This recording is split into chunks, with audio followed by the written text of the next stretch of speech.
main pen is, how do you? Well, it's just the one, it's the one farthest away. See, this one here is the ventilograph pen. This is a summation pen. This one summates the excursions of that pen. It moves up. Oof.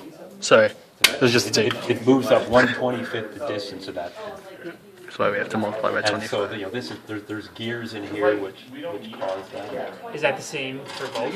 Yeah, the other one's the same way, 25. So let's get this on here. I always start it, so you just pass the joint of paper. So put these guys on. And For the height of when you start? I would start the main pen at about 2. Now, if the subject's going to be on there for any more than about a minute, you want to put oxygen in here. Like Hey, Ruzbek, do you think you could just...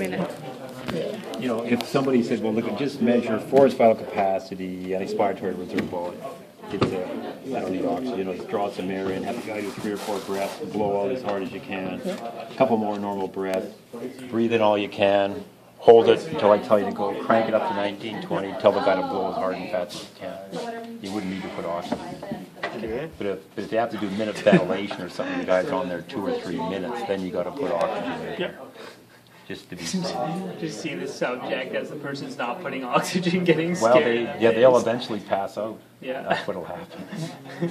We're doing ventilation, no one puts oxygen, you gotta play dumb. Like, Well, and then what? when you Well, draw the the subject line. won't allow you that. Won't allow that. Yeah. You're not going to let me do that. Yeah, aren't you forgetting something? Yeah. Okay, so, So Where's this? if you guys want to go through the whole procedure that's in there, yeah. where you do minute ventilation for 3 minutes and you do everything, then you got to start filling it with oxygen. Okay. You know, because you go. I mean, basically the tests are in 3 categories. At 32 mils, the speed of 32, because that distance is 32 from there to there. So at 32, it takes 1 minute to go there. 165 times 32, that's 12 seconds. 1920 is 60 times 32, that takes 1 second. So when you do the minute ventilation, you do minute ventilation, then you do expiratory reserve volume, inspiratory capacity, vital capacity.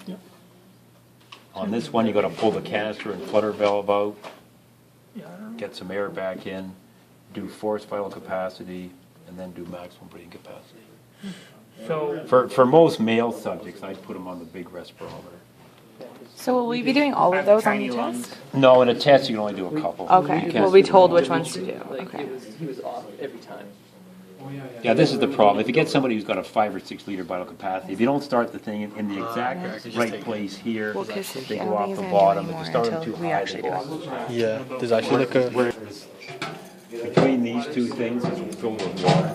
The bell sits on water.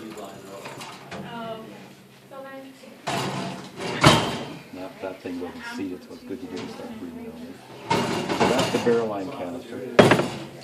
And there's another thing in here which is not obvious because you're looking down on this thing. You're looking down on this thing like this. When it's in there, you're looking at it like that, and you're thinking, well, what's in there? Well, the valve's going like that, right? So and that's the hole closest to you, closest to here. This sits on the middle post. So what these two valves do, they control the flow of air in this thing. Like when you breathe in, the air goes down here, goes up that hose. When you blow out, it goes through that hose, up through this, through all these pellets to take the CO2 out, then it comes out there. So that the breathing on this thing, it's circling like that.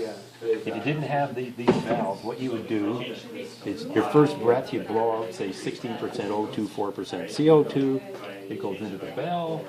The next breath, you breathe back in, you breathe back in a lot of that air you just blew out. So every time you breathe, the oxygen keeps going down, the CO2 keeps going up, and you're going to be off that respirometer pretty fast.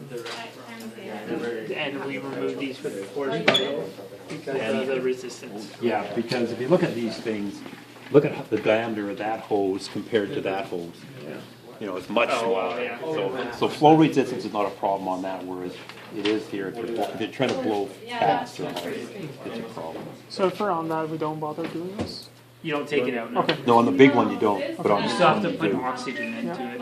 But once again, if somebody just says do minute ventilation and inspiratory capacity, say okay, I just leave all this in, I have to take it out. The guy's not blowing fire.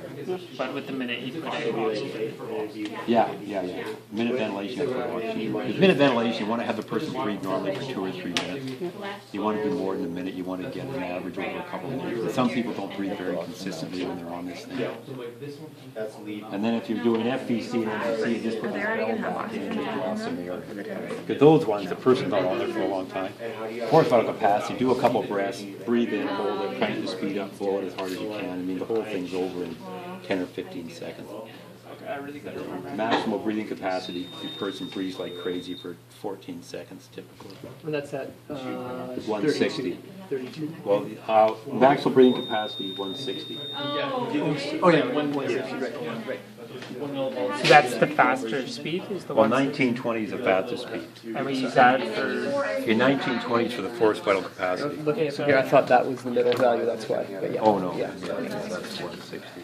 And this thing's a bit off. See, that's your really deep point, isn't it, right there? so 1920 for forced vital capacity. Yeah, and then when you do forced vital capacity, off that curve you can get FEV1, maximum expiratory flow rate. You can get a lot of stuff off that curve. I mean, on these tests like that thing, I mean, if you say, well, which maneuver do you get the most data from? You get a hell of a lot on that computer. Like, I select what you guys get printed out, but that thing would print out a couple of pages just off that forced vital capacity maneuver. FEV1, FEV2, FEV3, peak expiratory flow, maximum expiratory flow rate. It continuously goes up. 1/25th of this pen moves up. 1/25th of what the black pen moves. Yeah. And it's sort of measuring your total volume breathed in 1 minute. It just sums So up. from start to beginning, I can see how much I expired in See, if 1 you minute. didn't have that pen and you wanted to figure out minute ventilation, you would have to take each tidal breath, take the top, take the bottom, subtract them, write the number down, and do it Do it for with say every point, 30 yeah. breaths for 2 minutes. Yeah. With that pen, you just go finish point. Finish point is 4,400 mils. Start point was 2,400. Subtract 2. That's 2 liters times 25 is 50 liters. Times And 2 if you're at everything times 13.5. BTPS at the end. Yeah. And then so for this, for minute ventilation, I'd be on 160. No, 32. no, minute ventilation is 32. 32. And is 32 one of these a minute? Yeah, one of these columns a minute. 32 one columns a minute. Yeah, 160, that's 12 seconds. It's all multiples of 32. And then 1920 is 60 times 32, so from there to there is 1 second. So, and then at 160 was 12 seconds. 12, yeah.